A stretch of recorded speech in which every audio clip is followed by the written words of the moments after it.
ميسي مشى دي كره عند اللاعب عبد الله المالكي في الدار ديال لا ديفونس، غادي يمشي دخل لاعب صاحب تير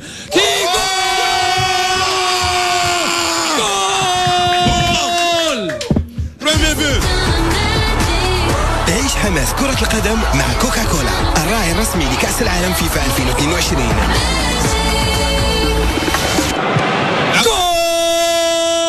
المنتخب السعودي، هدف ديال التعادل ديال الفريق السعودي اللي ماركا اللاعب صالح الشهري اللي دخل الكره ديبوردا ضربها بالكوشيه في الدوزيام بوطو ديال الحارس ايميليانو مارتينيز.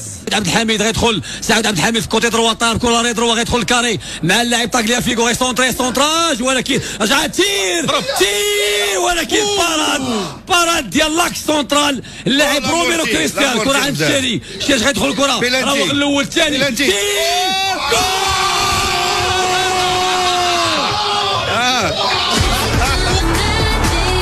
عيش حماس كرة القدم مع كوكاكولا، الراعي الرسمي لكأس العالم فيفا 2022.